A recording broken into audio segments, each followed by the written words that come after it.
Okay, welcome back. We were talking about the participation score. It's a combination of the very first quiz, it's called a syllabus quiz, and then a thing called a journal, which we'll talk about here in just a minute. Okay, so here's how it works. The major exams are 10 points apiece. There's two of them. 6 quizzes, so there's 5 points apiece.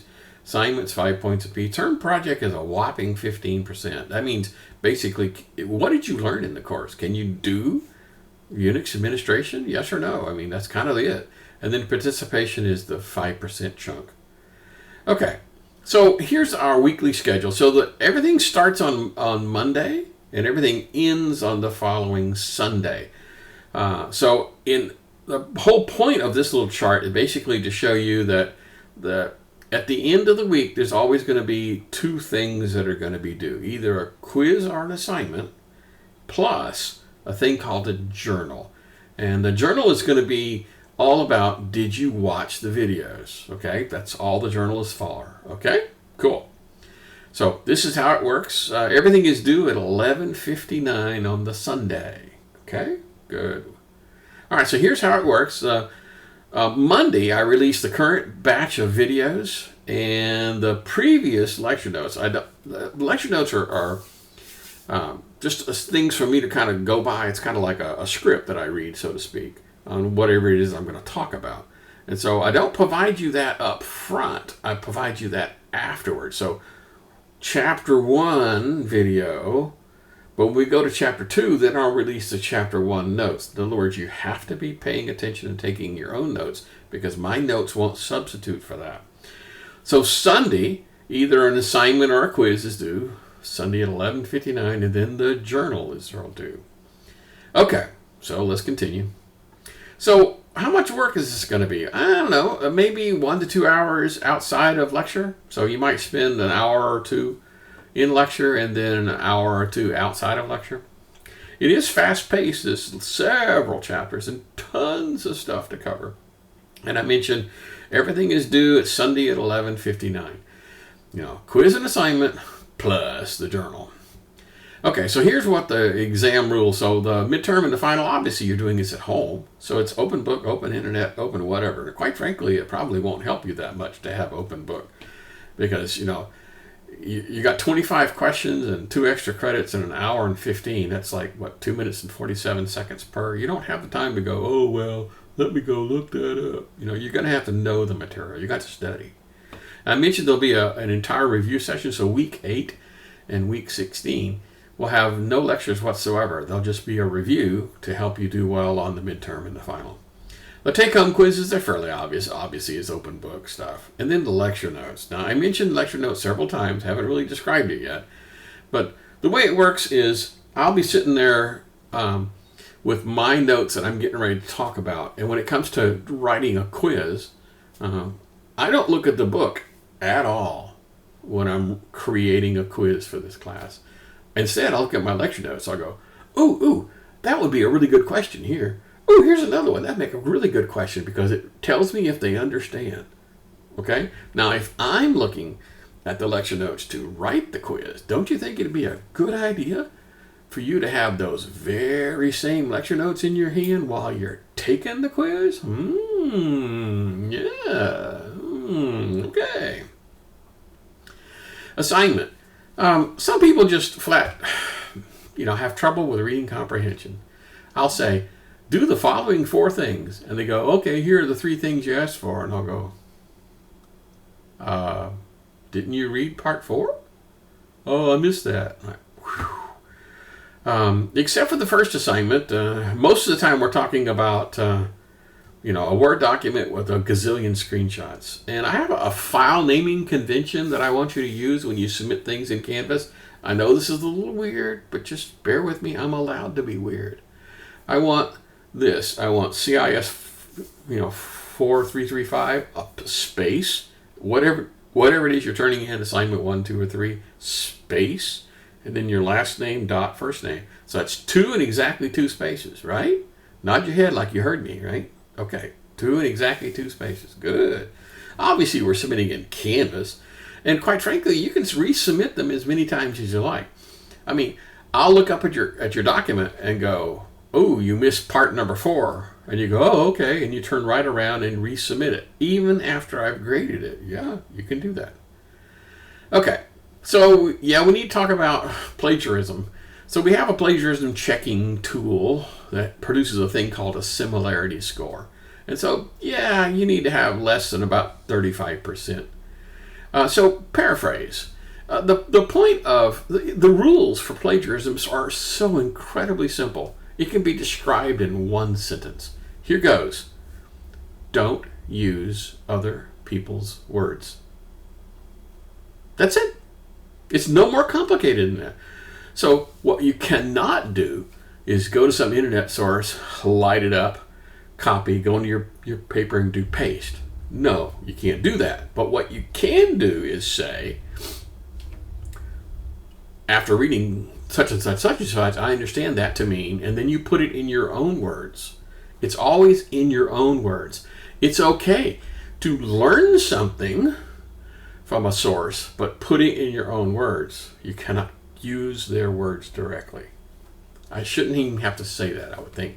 You guys are, in theory, a 4,000 level course means this is your fourth, starting your 4th year in college. I would suspect you would know those things, but sometimes I get surprised.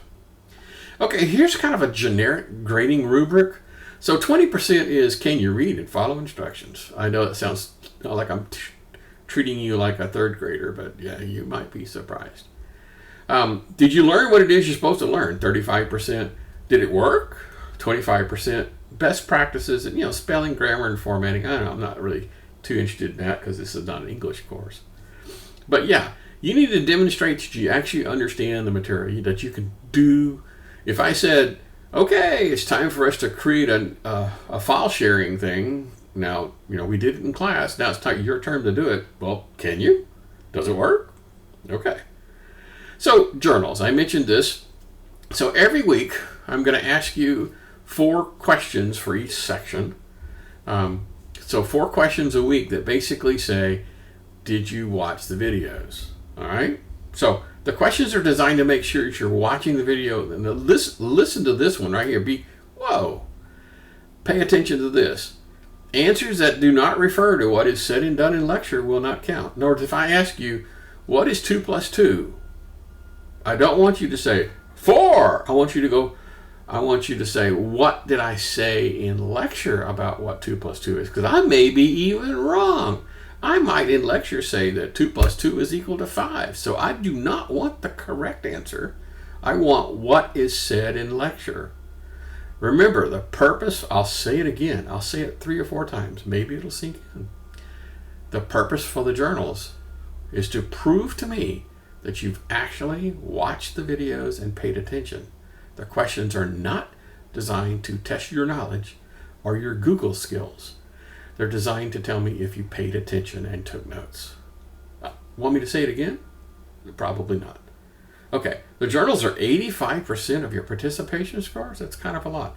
I would recommend that you have the list of questions handy while you're taking the notes. In other words, while you're watching the videos, because you got maybe you're a paper kind of person, and you have this paper in your hand, and as you're watching the videos, it says, "And kumquats are green," and you go, "Oh wait, I remember that's one of the questions," and so you write down kumquats are green.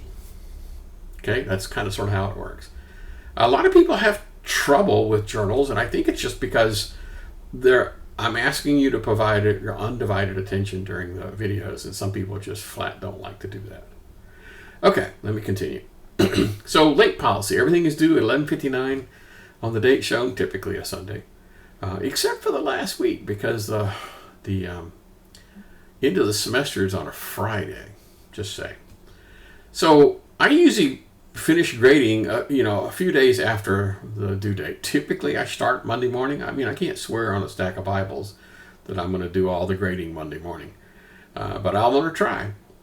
Anyway, there's a 5-point per day. So if in this example, you got a perfect score, but you were 4 days late. Well, 4 times 5 is 20. So the most you can make being 4 days late is an 80. Okay. And if you're pretty good at math, you can kind of figure out that after 20 days, you can't make any points at all, right? Okay, good.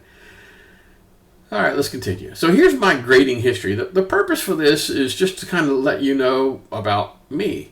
I'm not an easy A kind of person where everybody makes an A. I'm not a hard ass where everybody flunks. It's basically pretty much a decent bell curve. If you discount the F's, by the way, the F's are not, oh, this topic's too hard or the instruction's too hard. No, these people just abandoned the course, so I don't really pay much attention. So if you ignore that, that's a halfway decent little bell curve. So I'm basically spot on with my grading. Most people make a B. Okay, so feedback. I'm really, really keen on the idea of getting feedback. So much so that I've actually stacked the deck, so to speak. So those people who do provide, look at the feedback, actually can get things done. So you turn in an assignment, I grade it, and I give it back to you, and you go, oh, I'm sorry, I missed that. And so you do it again, and many times as you like. I had this one student one year, would do it like routinely 4 or 5 times. And you might think, well, that's silly. Well, I kind of admired them. It's like, I don't really care about my score. I just want to learn this stuff. I'm thinking, okay, that sounds good. Okay, so things to look out for. So in a document, I'm going to provide you personal feedback in your gradebook. And I'm so keen on this, I may actually put in what I call an Easter egg. I may actually put something in your document that says, if you respond to this by midnight tonight, I'll give you an extra 5 points on the next quiz. Do you see how much I really care about this feedback thing? If I'm writing feedback in your document, I really, really, really want you to be reading the feedback. And I'll even give you extra points if you do. Okay, good. So, in addition to personal feedback, there's a discussion forum where I talk about, okay, assignment 4, the average score was about an 80, and here's part of the problems that we saw. We need to cover that again, that kind of stuff, okay? And so, you turn in an assignment, and you're gone for the weekend, or go on a fishing trip for 3 days, and so when you finally get back, you read your email and go, oh man, I missed something. Well, okay, you're 3 days late already, so it would be really, really smart to kind of monitor your Canvas email immediately during the grading periods, probably around afternoon of Monday. That would probably be a good bet. And don't plagiarize or cheat. That will just annoy me. Okay, how do you read your feedback? So you're going to be submitting Word documents most of the time, and Canvas has this thing called a document viewer. And there's 2 ways you can get to it. If you get to it from the gradebook, there's an extra step you have to do. Up in the right-hand corner, there's a thing that says View Feedback. Now, if you come in through the Assignments tab in Canvas, the document viewer comes up automatically. So here's what it would look like. If you came in through the gradebook, you might say, oh, that's a good start, but I suggest you do some research. That is not what I'm talking about. What I'm talking about is what's called annotation feedback. That's the stuff inside your document. I know students have gone an entire semester and go, well, I didn't get any feedback. And I go, oh, I've been putting feedback in every single one of your documents. Oh, I didn't see that. I'm like, oh man, you probably didn't watch the introductory videos, because there's a little thing that says View Feedback. If you don't click on this, you're going to forever wonder why you got an 85 on that thing. Well, wonder no more. Click on the dang button and find out why you got an 85. Dang it. Now, if you come in through the assignment, this document viewer pops up all by itself.